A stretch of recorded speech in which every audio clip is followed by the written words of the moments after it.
Hello, this is your host, Ross Kenyon. I'm doing something that I've not done before. I feel like I did it a long time ago, but it's been a while. But in trying to make this show financially sustainable, I was able to pick up a couple of sponsors. It would do me a great favor if you could please listen and learn more about each of them, since they offer something to different parts of our audience that I think you will care about. These two sponsors, and thank you from the bottom of my heart for becoming sponsors, are Offstream and Arbonics. Arbonics is a project developer. They're the ones that are actually pulling carbon dioxide out of the atmosphere and storing it. And they are doing it through trees. Trees have had a difficult time within carbon removal. You should go listen to the show that I did with Lizette Louis from Arbonics. We did a show probably about 6 weeks or 8 weeks ago. And we talk about how the trajectory of trees, afforestation, reforestation within carbon removal has played out, how that impacts whether we are storing biological material in anoxic environments for carbon removal purposes alone. Arbonics is doing something a little bit differently. Europe has over 14 million hectares of underused land, which is abandoned farmland. It's low quality pasture. Not a lot is happening there. A lot of it once was forest. It was cleared a long time ago for farming. But the global food supply and better yields elsewhere has meant that a lot of this land is just underutilized and we haven't quite figured out what to do with it yet. So Arbonics uses technology to help landowners find this land and then restore it back into carbon removing biodiverse forests. And that last point is really important because a lot of forestry that takes place is a monoculture, which is maybe solving one problem, but it's not solving the overall polycrisis, ecological crisis. So Arbonics pursues that way of going to market in order to offer corporates high quality, data-backed European carbon removal credits, helping companies reach their sustainability goals with maximum trust. So go listen to that conversation with Lizette. I'll put a link in the show notes if you want some more. And if you're thinking about this in terms of a cycle here, Offstream would be a service provider to Arbonics. Offstream is there to make carbon compliance simple for project developers. If you're listening, if you work at a carbon removal company or a company producing other types of carbon assets, the data portion of this is super challenging. If you're listening and you haven't had to read through a methodology or any registry documentation, you'll probably live longer than the rest of us who have. It's non-trivial. It's difficult. And that's not to say that it shouldn't be difficult. Much of this should be, so we make sure that quality is actually taking place when carbon is removed or avoided or anything like that. And Offstream exists to make it easier for project developers to not get stuck on the level of data. Varsha Ramesh Walsh, Offstream CEO, she likens their platform to being a GPS for your carbon credit and your MRV plans. It's guiding you through the jungle of certifications and compliance. Oh, I love that. That's such a fun visual way of putting it. This is a world where you can develop and iterate on your project LCAs in minutes, not weeks, where you can focus on doing the important work of growing your business, scaling carbon removal, generating more credits without having to necessarily hire more employees. This is really an important time in carbon removal where minimizing headcount may be necessary for a number of companies to stay alive and keep going. And Offstream is here to help you do that.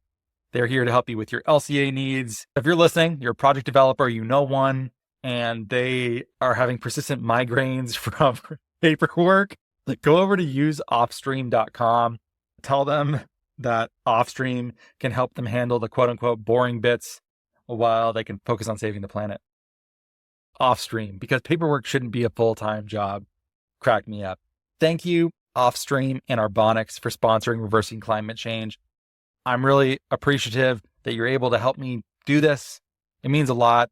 If you're listening to this and you'd like to sponsor Reversing Climate Change, feel free to send me an email. I'll put the email in the show notes too, and let's talk. And okay, now I'm going into the show proper, the intro. Here it is, and thank you again for listening.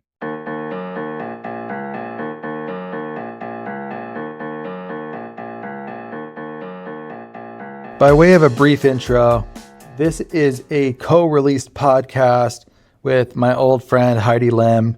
Heidi is an amazing TikToker, and she is starting a new YouTube and TikTok channel, doing a lot more long-form content interviews. I've been trying to encourage Heidi for a long time to do this. I really love the way that she does her work. I think she's such an important climate communicator and carbon removal, public intellectual. I hope you will support Heidi's work. Links to follow her work on all the various platforms will be in the show notes below. Here's our first conversation. I end up getting pretty vulnerable, talk a lot about the spiritual nature of climate work and how bizarre the world is and how we fit into it. And it gets pretty real. And I think that's a good illustration of maybe where Heidi's creativity will go in her climate communications work. So please support her. Thanks for listening. If you like this show and want to be a subscriber for ad-free listening and bonus content, it's $5 a month. Link is also in the show notes. If you're not quite ready to do that yet, totally okay. Please give Reversing Climate Change a 5-star rating in iTunes, Apple Podcasts, Spotify, some other app that you use. And thank you again, Heidi, for being here. I hope everyone goes and supports your work too. And here is your show.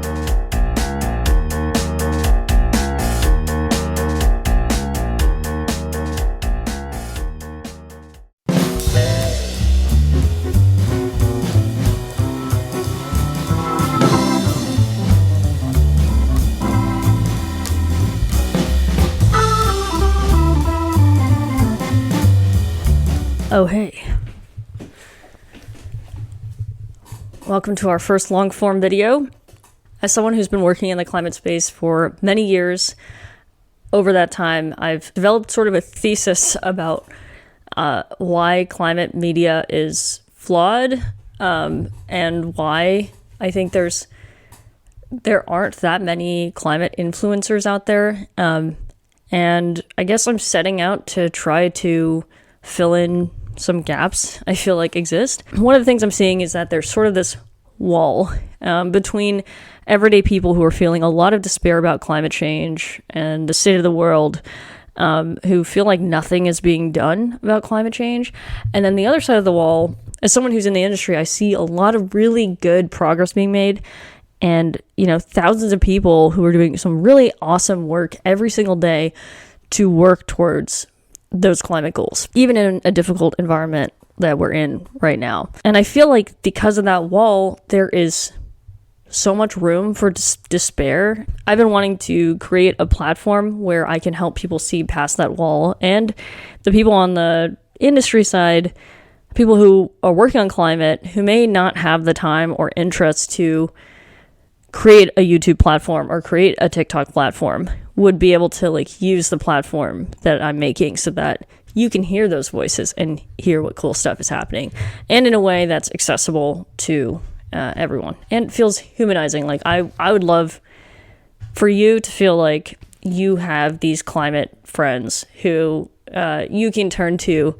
and enjoy listening to and getting to know. Today is my first episode of this series. I'm talking with my friend Ross Kenyon, who is someone who has been an ally to me on my own personal climate journey, someone who's a creative in the space, who's been podcasting the Reversing Climate Change podcast for many years. I've been a guest on it, but I also started out listening to this podcast on my walks from the bus stop to my job before I worked on climate. Something I always like to advise people about is, if you're thinking about making a career pivot, take the first step, create ways to passively learn or passively start dipping your toe into the next field. And one of those ways is to just subscribe to a podcast or subscribe to content creators who are doing stuff in the field that you're interested in. For me, in 2018, when I was switching from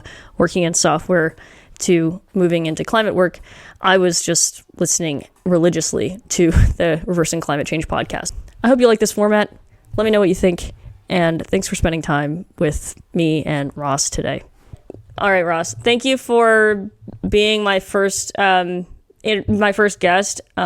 Ross Kenyon, I think we first met because I reached out to you when I was looking for my first climate role. Is that right? It was either you or Paul. I was like, I'm going to just try to reach out to you on LinkedIn.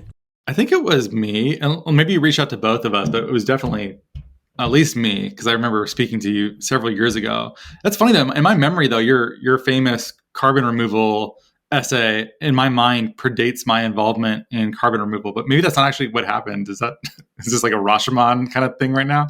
I definitely met you before that piece came out. Well, the reason I'm bringing on Ross is you as my first guest is you are somebody who I feel like embodies like what working in climate looks like. You're a person who is just really open to genuinely helping people get into the space and helping people to learn about like what kinds of things they can do to help in carbon removal specifically, but I think broadly all things climate, and you're really dedicated to building community around you, and like you're really genuine. You helped me, and I know you've been pushing me to pursue my own creative endeavors. So yeah, I guess my thoughts on this show is like I want to make people feel like they have a climate friend, but not beyond that to like have many climate friends, and that includes people that I'm talking to who have made my experience working in climate so special, and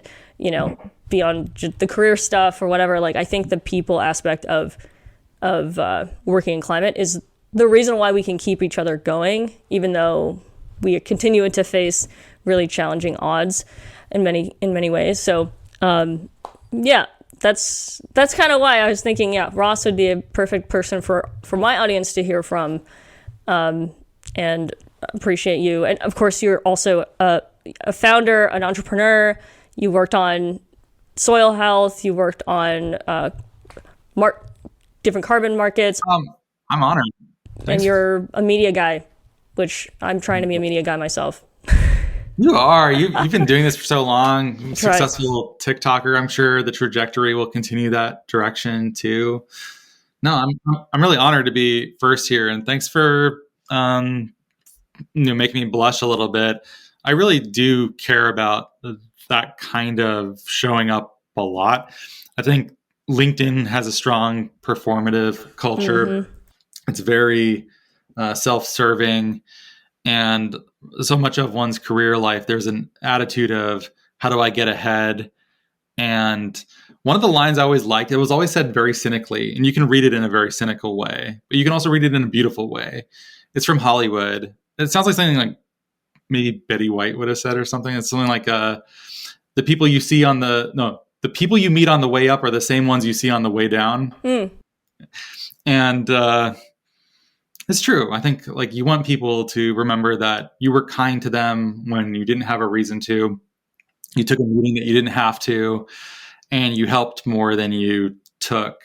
Yeah. And I do, when I die, I want to be remembered that way. I want people to say like, wow, Ross had no reason to take that call. He was someone that I had nothing to offer, and he still like took it. And I want to be like, yeah, there's a pathological version of that, which is like people pleasing, and my time is unvalued by myself and I give it away all for free. I hope I'm not doing that. I don't think I'm doing that, but I like helping people. That's what I like to do.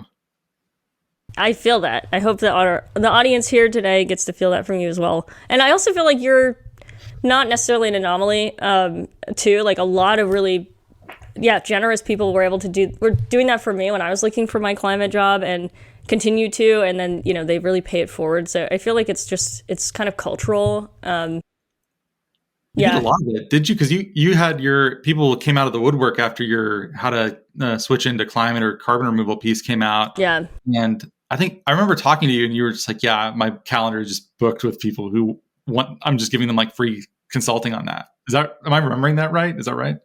That's why I wrote the piece about switching into climate work, because it went that way. Yeah.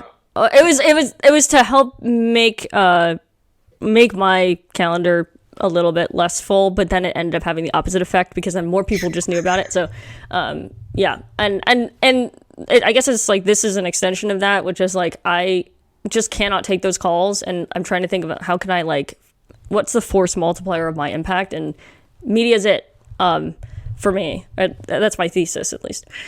Yeah.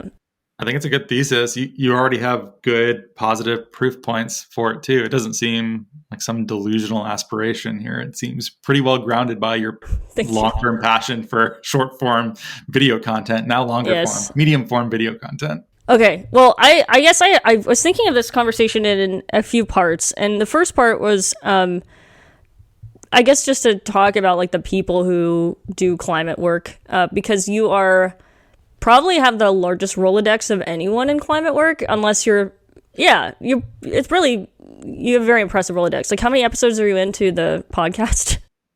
I mean, just reversing climate change is like 300.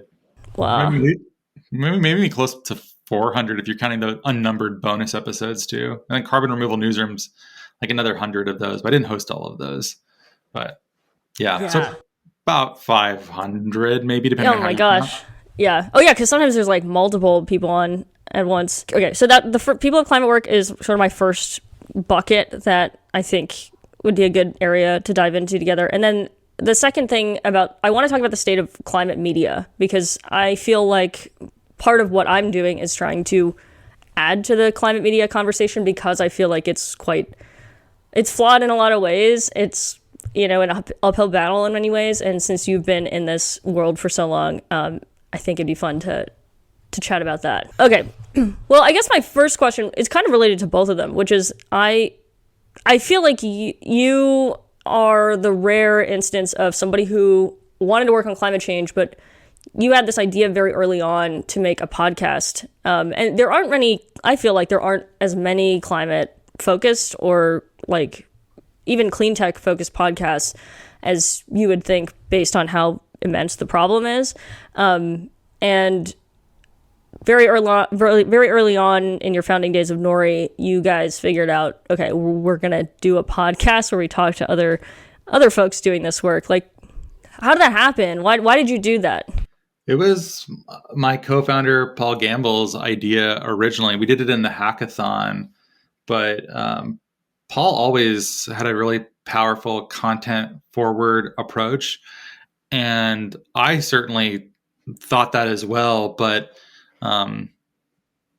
that's a harder thing to convince a CEO of that maybe doesn't believe that. So it was nice that Paul was always been a big supporter of creative media. And we needed that at Nori too. We were so early in carbon removal that there was no product for several years to sell. So media for us and storytelling was the product. And that led to a lot of good things happening for Nori over years. Those gains of your share of public perception for carbon removal companies. I think Nori was able to grab so much of that just because that we were always having conversations that were interesting and strange. And a lot of people still to this point say, oh, I like, this was the first thing for carbon removal I got really into, and it really helped push me. I hear those comments like a couple times a year, which isn't like a huge amount, but it's enough where if it changed the trajectory of someone's life potentially, well, maybe they would have gotten into carbon removal anyways. I don't know, but this is nice. It's nice to give them a nudge or make them curious or confirm something that maybe they had an inkling that carbon removal was going to be a thing, and we just pushed them over the edge there. But so there's like really powerful, practical business reasons for having done it, by which I mean there was no product to sell except for this. And then also it was certainly a good idea by Paul, and one that I was pretty well suited to carry out.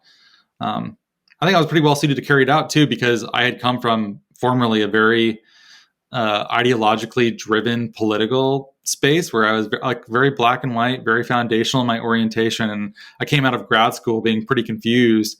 And so that put me in a really good spot to relate to lots of people, ask questions, meet them where they are. And I think that isn't always that common of a intellectual headspace to bring to podcasting. So I think it kind of just, all those things together just worked out. Interesting.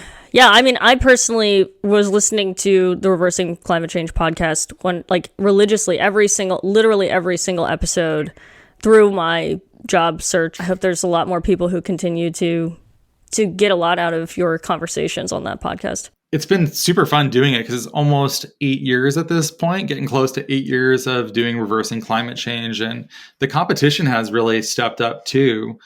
There's just so many more specialized shows in climate and in carbon removal. And when Reversing Climate Change started, it was, as far as I know, I don't think there's anyone that can challenge this, but maybe so. But I think it was the only carbon removal podcast out there. Mm-hmm. That's not true anymore. There are a lot. And many of them are very good too. Like I listen to several other podcasts too to make sure I'm rounding out the perspectives. And some people are more policy oriented, some are more like business or tech focused. Mm-hmm. And I try to just bring all that in there. But I don't know. My advice to you that I've learned after 8 years, unsolicited advice, I might add, is just do whatever you do that's exactly you. I no longer make any apologies for the weird shows that I program. Some of them are like barely climate, barely carbon removal. Yeah. Some of them I sneak through. Totally. And I'm like, if you like the way that I talk about things or address things, maybe you'll also be interested in this thing that's adjacent, but not like directly climate, I hope. And that's kind of like a bit of for better or for worse. And I hope for better for the right kind of person who likes me personally. And if anyone who listens to your podcast or your YouTubing, TikToking, like they're there because they like Heidi. They're not going to be there for probably other reasons, or they will grow to love you. And that's why they keep showing up over time. So I don't know. A lot of people have like more focused podcasts though. I watch some of them. You're like, okay, like CDR Policy Scoop. No one's going to mistake the kinds of shows that they're making. Like it is exactly what is on the tin, and that's cool. My show is not what is on the tin. Sometimes there's things where people are like, what the hell is this show? There's a show on the occult. You put out a Halloween show on the occult? Yes, I did do that. That was something that I did. Yeah.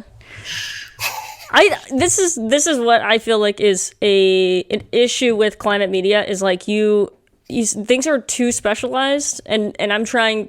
I mean, on my platform, I'm talking about the brain drain into big tech. I'm talking about I'm very anti-AI, very anti-tech bro. I talk about like why are we seeing attacks on science in general? Why is there a decline in trust in science in America? Like those are topics that I'm going into because.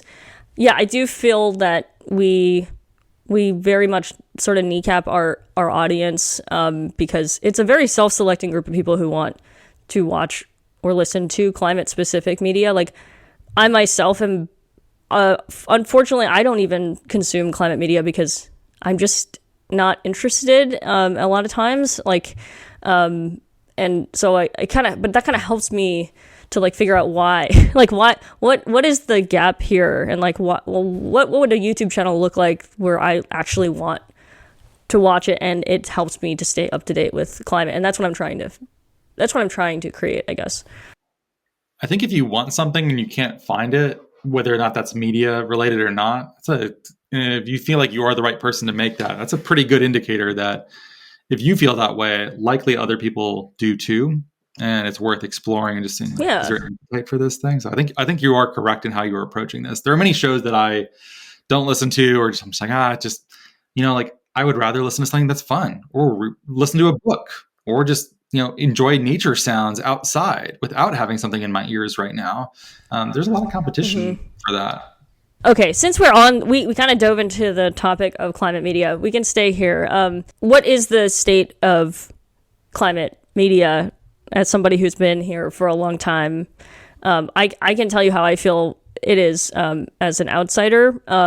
But you've been doing this for a while, yeah. How is it going? I'm very curious about your take. I have this theory, and I'm not sure if it's correct, but when I noticed at some point, many more carbon removal companies and people started investing more in media, and that struck me as a sign of bad things. Where it's like, oh no, shouldn't you be focused on selling your product? Shouldn't you is now really the best time to be investing in content? Because Nori came at it because we didn't have anything to sell. So I just imagine that if that model is correct, you are doing media because you ran out of things to sell, or selling is not going very well. Because these are longer term investments in brand equity. Starting any kind of podcast or any kind of account like this, it often takes a while to build some momentum, and companies think it's easy. We're just going to record a show with the CEO and such, and it's going to result in increased sales, talent acquisition and retention, and brand equity. And like, you maybe have like tens of listens for a while. Like the slow build of the RSS feed subscribership it's a grind. So I don't know. I see so much content out there, and I wonder how much of it is because there's not more remunerative ways to spend time. I don't know if that's true or not. I have that thought sometimes, though. It reminds me a little bit of that scene in The Big Short where Steve Carell is like, yeah, we're in a bubble. Yeah, short it all. Yeah, it's all bullshit. I hope it's not that. I really do. But I like it just shows how much specialization there is too. It's a little bit like if you're in a smaller town or a smaller industry. I'm going to stick with smaller town.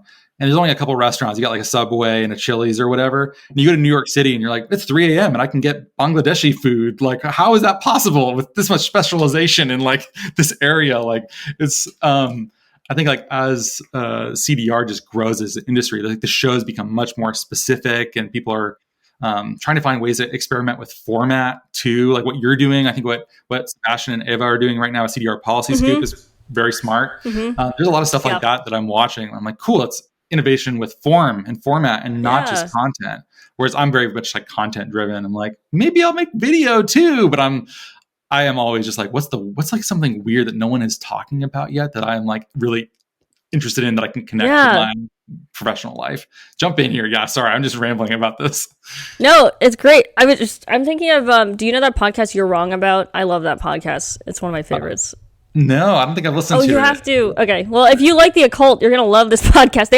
They talk way too much about satanic panic like all the time. But each episode is like totally different. It's just stuff in history that we think we know that is just like, they're actually like, what actually is it? Like Marie Antoinette saying, let them eat cake. Okay. She actually said that when she was 11, and she was a child at that point when she said it. It's not like when she was queen. It's things are like misplaced all the time. They did a long, like a very long series on Princess Diana. They did a very long series on O.J. Simpson in that case. Satanic panic is in there, sprinkled throughout. I want to listen to all these. Yeah, especially the Princess Diana one. I'm very interested. And they're a cozy podcast too, where like they're just fun. It doesn't stress me out. I guess that's one thing is I try to listen to media that doesn't stress me out. I guess you were asking like my thoughts on climate media as an outsider. Yeah. Well, so I don't consider myself a carbon removal specific content creator. Like my audience is not even there yet. Like I've made a couple of things about carbon removal, but we haven't talked about that basically at all. Not yet. I will do like a longer deep dive on carbon removal, probably just take what I wrote and put it into video form, because I've done it in audio and I'll do it in video. But yeah, we haven't gotten there yet. And I feel like when I think of climate media, it's always either news, which is, again, self-selecting. It's for people who go and read Canary Media, go and read Heat Map News because they want, or Grist, I love Grist, because they are seeking that information out. And then, of course, the only time people in average, like a regular person, sees anything about climate, it's when it's bad, because that's the few times that like CNN or one of these like mainstream media outlets will say something about it as like bad stuff. And then like in the industry side, I feel like these smaller media outlets tend to be like really specific and professional. It's not approachable to an average person. It's like people who are talking among themselves within an industry, and they maybe are using even jargon that an average person can't just jump into because you have to have that prior knowledge.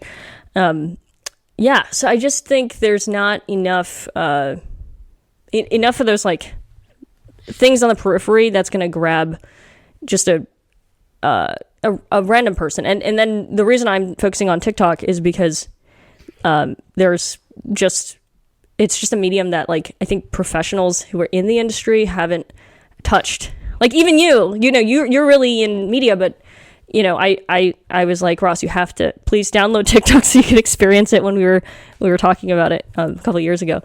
And that's, you're not the only one. Like, and I'm trying to bring the voices of the people in the industry to that audience in an approachable way that they don't have to seek it out. And hopefully, like I want to be like Hank Green. Like everyone loves Hank Green, but he talks about science but you don't care. He talks about science. He's just your buddy, he's like a person that you trust. Yeah. He's a real world beater too. Just like fluency with history and literature and science. You're like, come on, man, you can't be good at all this stuff. It's not fair to... I always make fun of John Sanchez for that too. I'm like, come on, John, you can't be good at all this stuff at the same time. Yeah.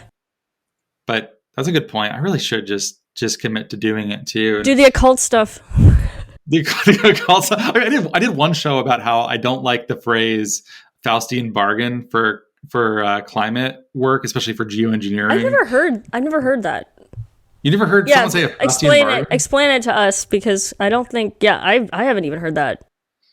Faustian bargain is a way of saying a deal with the devil. Mm-hmm. So Faust makes a deal with a specific demon of some variety, Mephistopheles, and it works out for Faust though. Like it depends on the version of it. So in the Christopher Marlowe version, he gets damned and he ends it all. But everyone always talks about the Goethe version, which is the most famous one. But on a technicality, he wins the deal and he gets the good stuff from the demon that offered him all of knowledge, essentially, and doesn't have to go to hell for it. So whenever people say it's a Faustian bargain, I'm like, but it worked out. So like, are you? It's like when people say Epicurean to mean that someone is a very rich eater. And you're like, Epicureans were hedonists, but they thought that you would have more pleasure if you didn't overindulge. So you're using the word wrong historically. So I'm basically a pedant, is what I'm trying to tell you. You're wrong about. That's very you're wrong about-y of you. Is it? And then we just ended up talking about like Ari Aster films and like various aspects of like why the occult is so prominent in our culture these days, and it kind of just went from there. But someone left a comment on one of the podcasting review forums being like, this used to be like a climate show. What happened to it? Yeah. I'm like, we just put out a Halloween show. Can't I have a little fun? Like, what the hell? What's wrong with that? Well, you got to ignore the commenters, because people are always going to say something negative no matter what you do. So yeah, those are my thoughts on like climate media, sort of like where it is at the moment, and why I'm trying to do something a little bit different. But what do you think? I know one of the things I do that's fun, that we started at Nori, but then I ended up continuing on after Nori wound down last year, is the carbon removal memes account. Yes. And we always have a long debate about, not even a debate, it's a balance. Like, because you want to have some of these general memes that people understand, like, oh, that's funny, I don't even work in this space, and that made me laugh. And then some of them, it's fun to do something that's so inside baseball that you basically don't know unless you are full-time obsessed with carbon removal. Totally. And sometimes those shows, like the theory, I don't know if this is true either, part of the theory of the inside baseball memes, that it's a velvet rope, and if people see people lined up outside of a club at night with the velvet rope, you're like, oh, there must be something good in there if they're willing to line up for it. And I'm wondering if inside baseball memes has that sort of, oh, I wish I could understand what was happening in this joke. That's the theory. Okay. Yeah, totally. And it's hard to know. Like, maybe it probably does. I'm sure there are people who are like, oh, okay, I want to get on the inside of this. I don't know if it actually works. So I don't know. Because reversing climate change is very much like this. The other show that I made and ran for a long time as sort of like a executive producer kind of role when Nori was active, is Carbon Removal Newsroom. And that show is basically just like copied Stephen Lacey and Chigger Shaw and like Energy Gang and Political Climate. Yes. And shows like that too, were great format too, but it was very much trying to do shows that were about news and like very much industry inside baseball. In the same way, like if you listen to A16Z, if you're not a venture capitalist or sort of an MBA, you're almost like, what are they even saying? This is like gibberish to me. But that's on purpose, I think. Like their VCs are elitist. Like it's like the velvet rope though, it made me want to be like, well, maybe I should get that MBA because I don't know what the hell they're talking about half the time. Totally, yeah. But reversing climate change had the benefit of being, if you do anything for years, you get bored of it and you just can't keep doing a show about, well, what's your LCA like? And, carbon removal is having difficulty scaling. And what are your unit costs? And, is it solid sorbent or is it a liquid sorbent? And blah, blah, blah, policy. Like that stuff's super important. And like, you have to know it to work in this space. Or you're just not going to be that effective. But I think it's important to just keep finding ways to be creative, because the only way that I have ever been able to tell if anything that I make is good or not is if I am entertained by it. There are shows that I will edit and be like, I can't tell. This wasn't that fun to make, and it's not that fun to listen back to and edit. And sometimes people will be like, I loved that show. I'm like, really? I don't even remember it because it didn't stick with me. But you have to find ways where people are the way that this works, I think, is if anyone's going to listen to your content or engage with it over time, it's one, because maybe you caught their attention with the first show and they stick around because they like you specifically, you as a person. And then if they like you, by the transitive property, they will like things that interest you that you keep making on your own. And that's what reversing climate change is too, where there are shows where I mean, one of my favorite shows that I've done is with Carl Marlantis. Do you know who he is? Did you watch the Ken Burns Vietnam War, Ken Burns Lynn Novick Vietnam War series? No. You have the most extensive library of, I haven't seen that. It's so good. It's so well made, but he's one of the main soldiers that he interviews. But oh, wow. Carl wrote several amazing books about his experience in Vietnam, and I've learned a lot from him. But I was somehow able to cajole him into appearing on the show. I'm like, for better or for worse, again, no one else in climate would have tracked Carl Marlantis down and had him do a show on a climate podcast. Yeah. I'm so proud of that. Yeah. And I'm not sure if everyone liked it. I don't even know, because you don't know a lot of the time, but I liked it. I'm really glad I got to do it. And that's the only way I can tell if it's quality work. And it's general. Maybe someone will be like searching for Carl Marlantis in their podcast app and somehow finds their way to me. I hope so. But whatever. I'm like, at least I'm like trying to entertain myself, and people can come along for the ride. And if they love it, cool. And if not, then they're just maybe not the natural customer of my intellect. And that's okay too. I'm not necessarily a non-niche taste. I'm not like chocolate ice cream. I think I'm like some Neapolitan freak, maybe. So like Neapolitan, you must be something like, I don't know, macadamia nut? Is that one that's like maybe pistachio? Yeah, pistachio. I feel like, is not pistachio a part of something Neapolitan? Funkier. But whatever. It's a weird. I'm an acquired taste in some ways. Not everyone's going to love everything that I'm into, and that's okay. Part of being in business is recognizing that like you have to fire some customers too. Like some people are just not the right fit for what you're doing, and that's okay. That's not a personal thing necessarily. Absolutely. I think the thing I didn't mention about my how I feel climate media is there's just not enough. Like there are people who are going to be drawn to you. There are people who are not drawn to you that are going to be drawn to me, and vice versa. And I hope that like we just need more of it. And I wish I couldn't count like how many like major climate influencers sort of like on two hands. Like I think there needs to be more. So I think any shot in this little realm is a worthy shot. See what sticks, I feel entirely the same. And whenever people have messaged me about getting started in podcasting, I've always tried to be very encouraging, because like I've been saying, if people are going to listen, it's because they like you specifically, and because personalities are different. This person isn't necessarily a one-to-one competitor with you. In fact, they may bring net new people into climate media and focused on climate change. They're going to appeal to someone else, and that's good.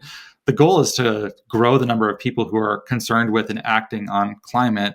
The goal is not to build the most successful podcast for your own personal glory. Like maybe that's some people's goal, but I think that's a bad goal.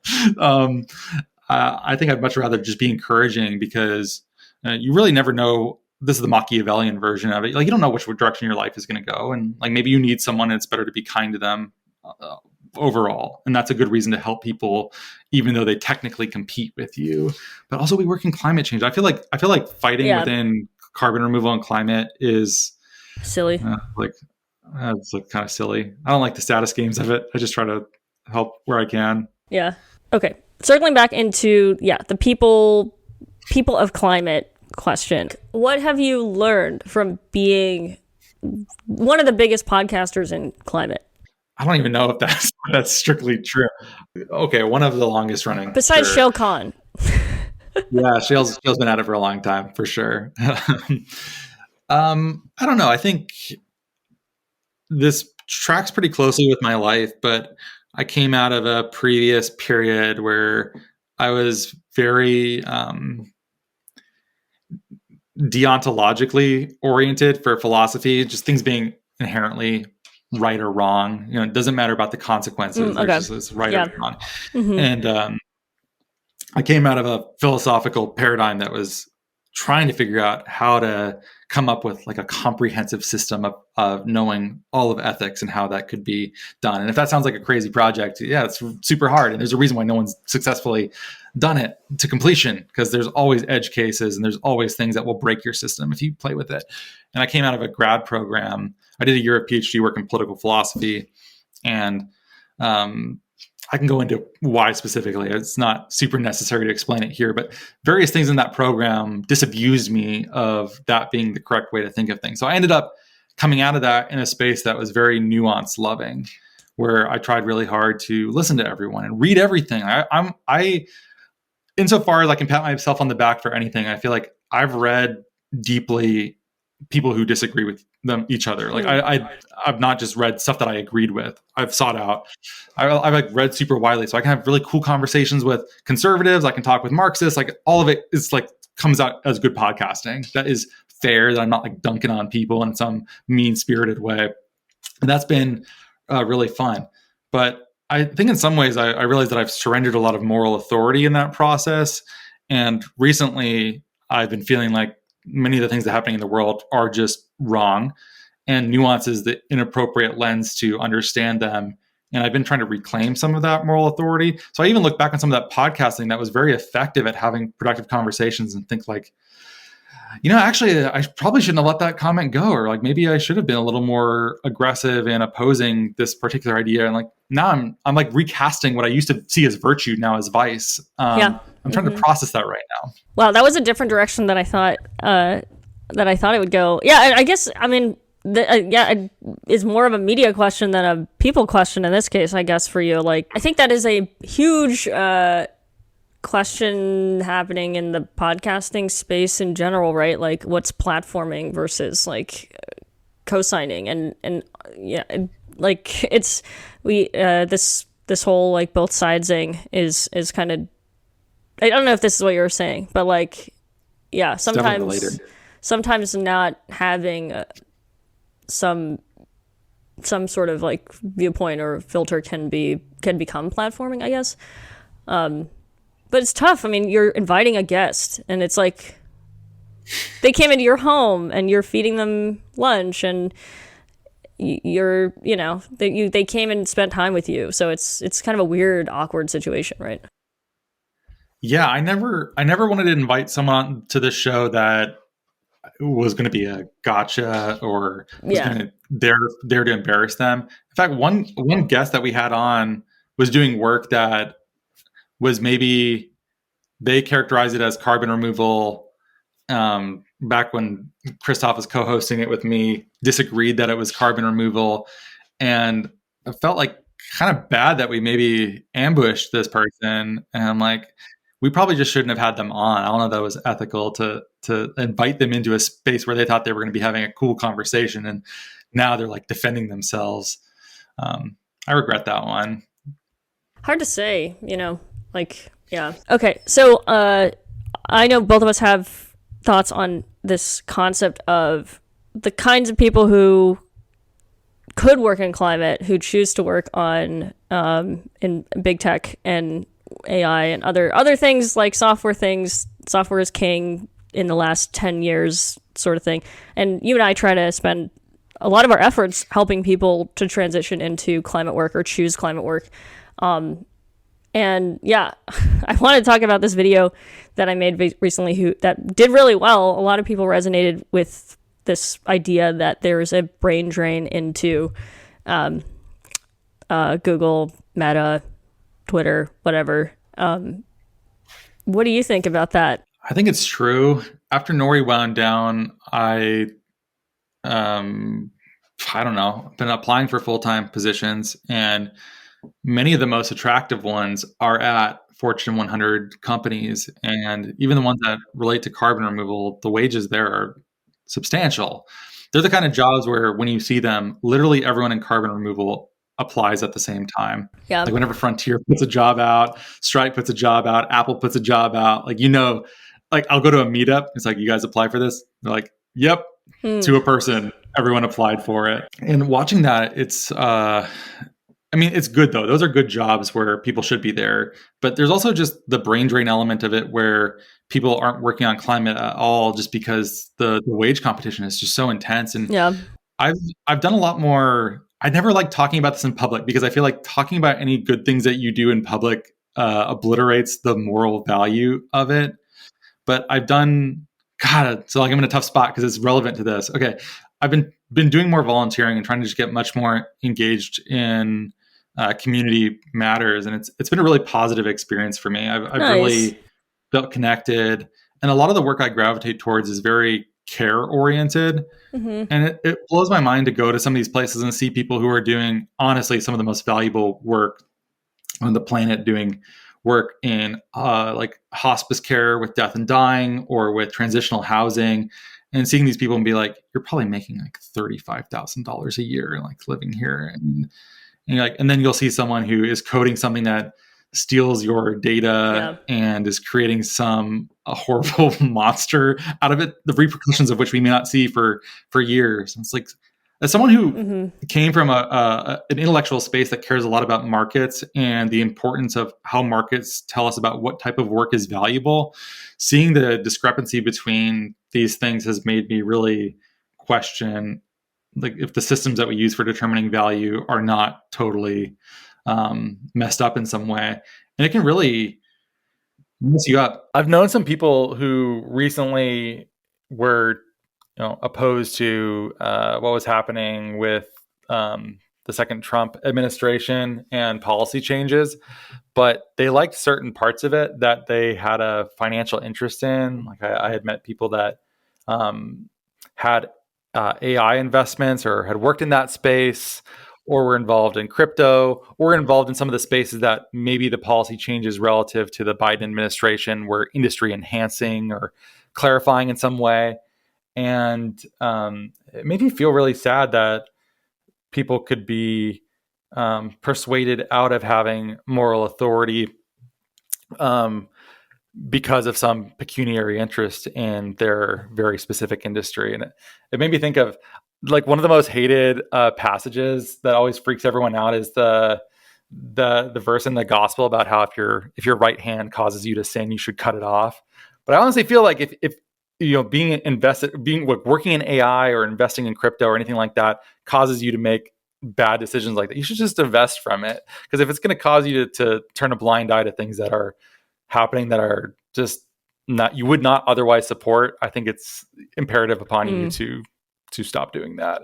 I'm thinking about, like, my audience for who I'm trying to pull away from big tech are people who have that even inkling of a moral question of, do I actually feel like good working on this like AI whatever chatbot? Like, and also, I mean, in the post, I'm also trying to appeal to people who have their whole lives been seen as very smart and successful, who should be kind of like questioning if their talents are actually being used correctly.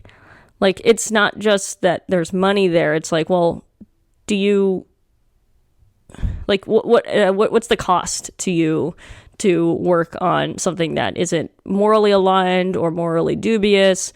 Like, I do understand why people work in big tech for for the paycheck, but I think a lot of people do it because they actually drink the Kool-Aid that what they are working on is important.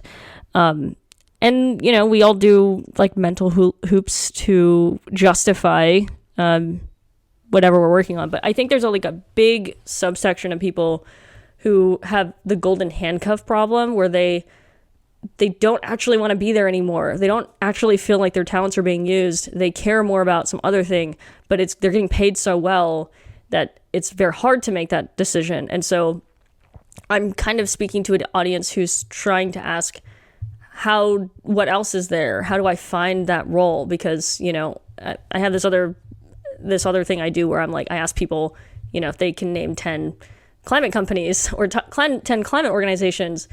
And a lot of people can't, but you can name 10 software companies. And yeah, it's like, it's very like I think it's on people like us to grease the wheels towards that choice. Like, it's just the barrier to entry to even knowing what kind of jobs there are is really high, where big tech is really low because it's everywhere. We use it every day. Bunch of good points there.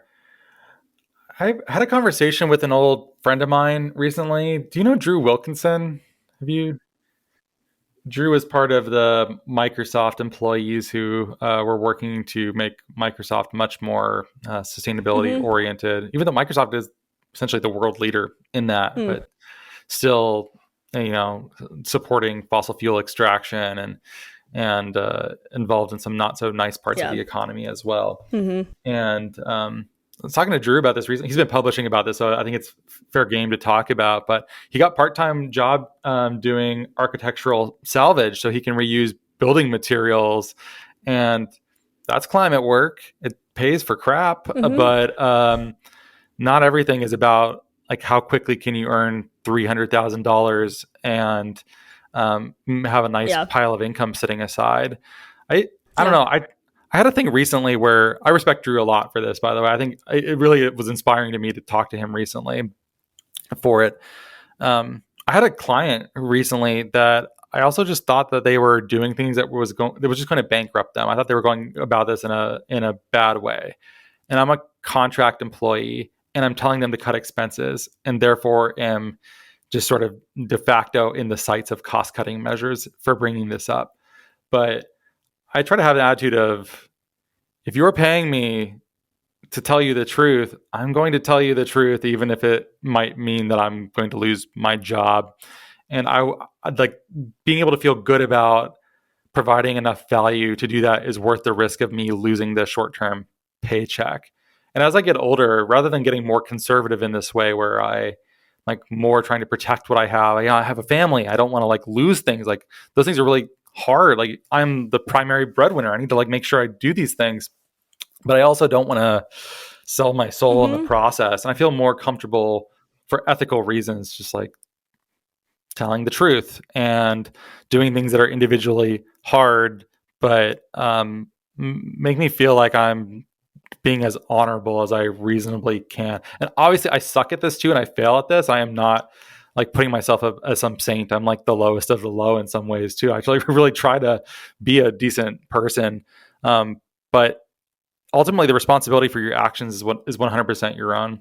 Some people are dealt terrible hands and they do not make good decisions.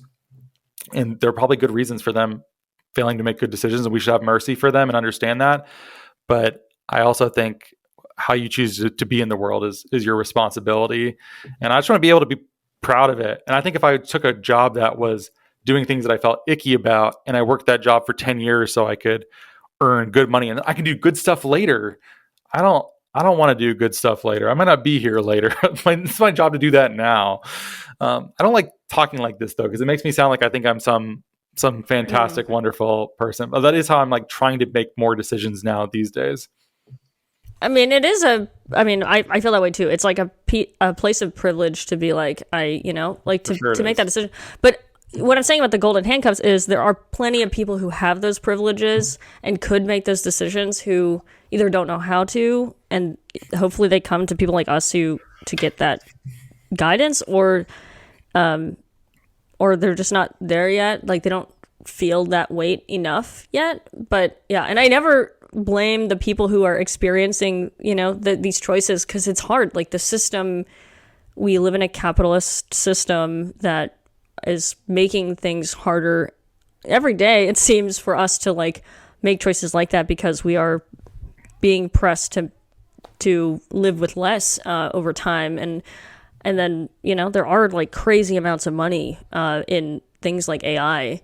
It does. I think it really does come down to that. What is the cost of your soul? Like, what is the cost of feeling like emptiness inside on a daily basis because you're not like doing something that feels actually aligned with you, or you feel ashamed talking to your friends about what you're working on? Those kinds of social things, they really do matter.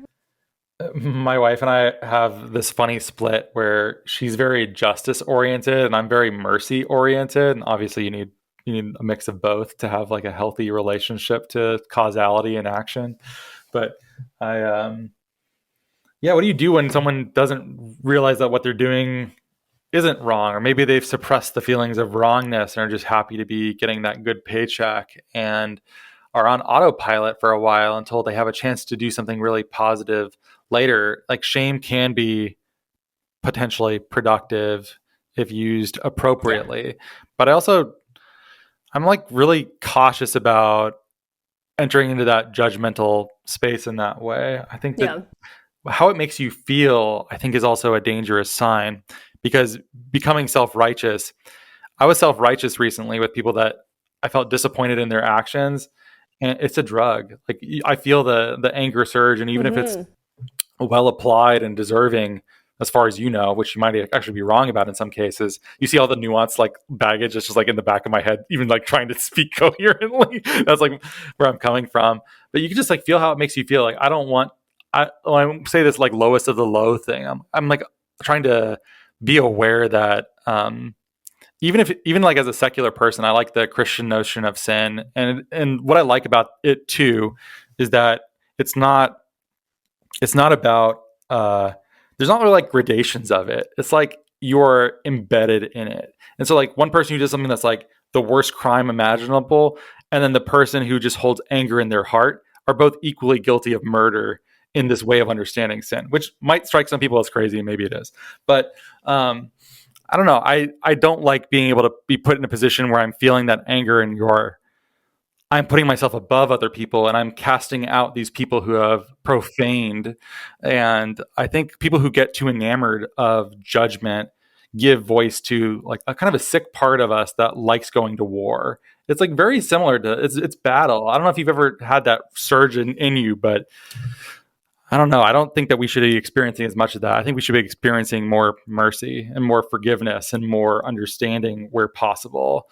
I think there's plenty of places to get angry. Our culture rewards anger. I feel like Trump won the office primarily by like just feeding anger and feeding it things that are easy targets of anger. And I just, even when I'm justified, I don't want to go to anger. And when I do get there, I feel some amount of shame in myself that I lost control, and that actually isn't what the world needs more of. And I have somehow like let it down.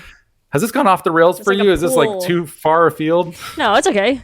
It's okay. It's only okay though. So I think these are still kind of weird. They're very relevant. These are very relevant thoughts that we all grapple with. I mean, the reason why I have this like very anti-shame bent towards in my platform is because I agree. Like, I think shame and anger is a gate to keep people out, and it is something that divides us. Like I feel that there's just I really feel that the climate movement would be larger, the environmental movement would be larger if we didn't have shame attached to so much of there's this like purity test that comes along with a lot of environmentalism. And I really think it's because historically environmentalism was a very white movement. And that's something that we people of color, people who are queer people, there are people who are not white in the environmental movement who have felt not welcomed in the environmental movement. And there's these layers of I don't know, there's stereotypes of vegans being holier than thou and things like that. But there's lots of people who are vegan or people who are environmentalists who are not going to be shaming you for not recycling one thing, that kind of purity testing is gatekeeping. It prevents people from trying their best, and it makes people hate environmentalists. And we don't want that. There's no use in that. So I guess I'm glad that there's other versions of people who have talked about that more, and I want to contribute to that kind of winding back of that shame environmentalism, or creating helping perpetuate a different type of a more inclusive and more understanding version of environmentalism. Sounds nice. I think it can be more inviting and joyful. It doesn't have to be shame. I don't like there's some version of it. I feel like both the left and the right both have a version of it where one environmental failure on the level of individual choice negates the overall approach. It's like, oh, well, Al Gore just drank out of a styrofoam cup. Yeah. So, oh, gotcha. Yeah, and then, exactly. And then like the horseshoe theory around, it'll be like the left be like, yeah, Al Gore, he drank out of a bad cup. And you're like, who is that good for? And this is like the point about anger, and maybe it relates to shame here too. But people like, are you on Reddit? Are you a Redditor at all? It's the one thing that I prevented myself from getting into because I know how bad it'll be for me. Yeah, man, Reddit is one of those things too, where there's so many subreddits that have a justice orientation. I don't mean it in a good way. I mean, it's like, someone does something bad to someone and they get like slapped like on the street, or like someone will like kick off a side, like a mirror on a car because they cut them off and that person will crash their bike or whatever. And there's like, watching it, you just like, you feel this like, oh, like the justice of it, like, oh, they got what was coming to them kind of thing. Yeah. And it's just like, there's so much of that on the internet. The internet is sort of made for like feeding. Yeah. Like I can see this stuff and avoid it and like try not to like encounter it, but it does something to you biochemically. And I think that's like what I think the Trump administration has been so good at tapping into, is just like feeding that terrible part of ourselves that like seeing the person open palm slapped in a Carl's Jr. for something stupid. Like, it's terrible. And Twitter is hand in hand with that. Like, people are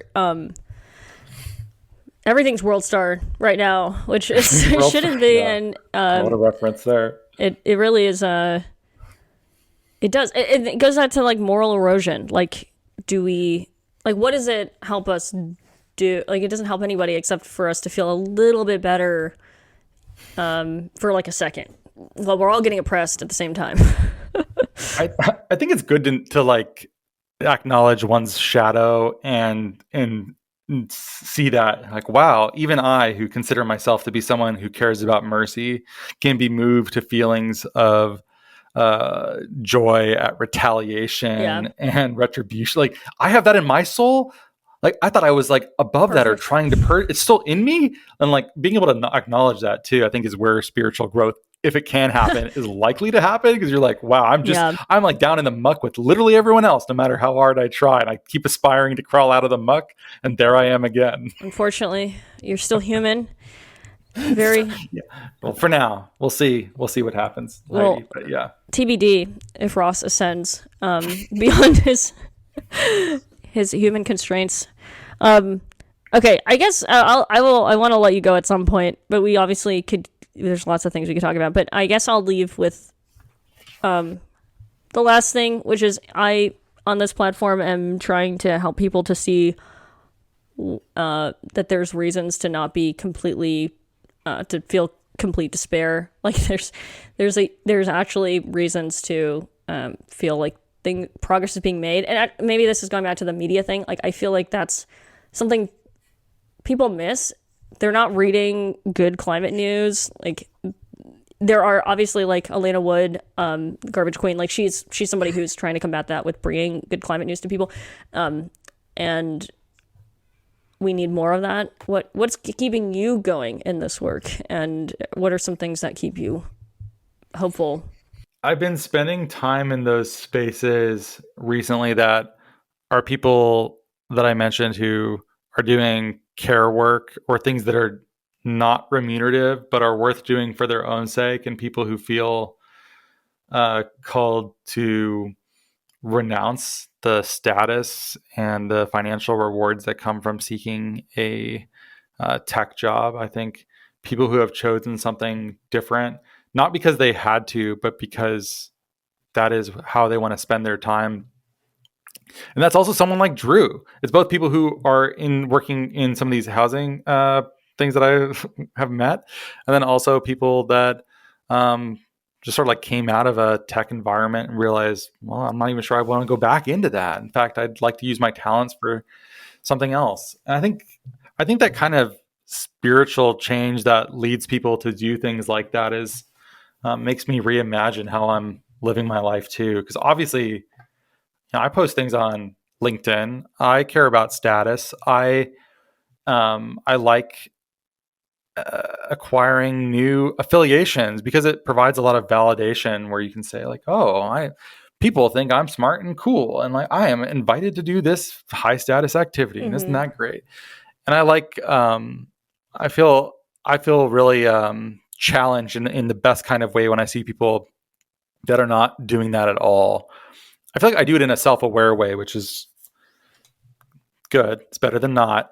But I respect a lot the people who have broken free of that sort of like deep worldly pursuit. It's crazy though, because if you are a family person, you essentially have to make sure your family is provided for and is financially secure, and you can't really stay in one place in your career either. Like I obviously want to keep growing and doing more prestigious, more remunerative work, more people listening to my podcast, more people reading what I write. And at some point, I'm just like seeing people who are not in that rat race. And even if I'm not able to fully follow them, they inspire me. And I think that's good. And I like when people do things that have a pro-social or pro-environmental way of doing things that don't tell anyone about it either. I always like those secret moments of just, I did the right thing because it was a good thing to do. And I like being able to see small glimmers of beauty in that way that still exists, because like LinkedIn is one of those places where it's like, if you did a good deed and didn't tell all of LinkedIn about it, did it actually happen? It's nice to just be like, LinkedIn. Yeah.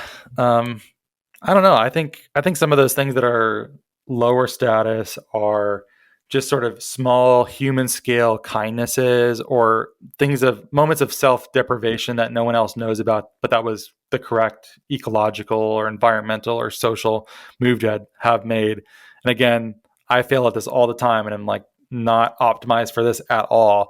But I've been encountering more people like that recently. And I used to think that they were kind of irrational in a way, and maybe it is irrational in a little bit of a way because it doesn't make a difference overall. Like maybe in aggregate it does, but I like that people have chosen the less comfortable thing for themselves, for some ethical or spiritual purpose beyond just, well, it's my status, it's my career, I had to do it for my career. Like I like that they went for it. I care about that more. I didn't always care about that. And this is probably something, if you had interviewed me a month earlier, I probably wouldn't even have given this answer. But I've just had some experiences recently that have been really challenging and productive in this way. So I'm hearing that you're seeing, I guess, people hold on to their morals or make choices that no one sees, and that they're good choices. Yeah. I think part of it is, I didn't even make this connection until now, but have you seen the film A Hidden Life? I don't think so, no. I'm sorry I haven't gotten any references that you've brought to me today. It's okay. This is the danger of hanging out with me. It's not you, it's me, Heidi. All right, that's good to know. It's a Terrence Malick film. I think it won several Oscars too, but it's about an Austrian farmer in World War II who's a quite devout Catholic, and he refuses to swear a loyalty oath to Hitler and is eventually put to death for it. And it's based on a George Eliot quote about how civilization advances by these people who do the courageous things but are buried in unmarked graves, essentially, that no one ever visits. Like this person eventually became beatified, which is the road to sainthood. But at the time, It didn't stop World War II. It didn't stop Hitler.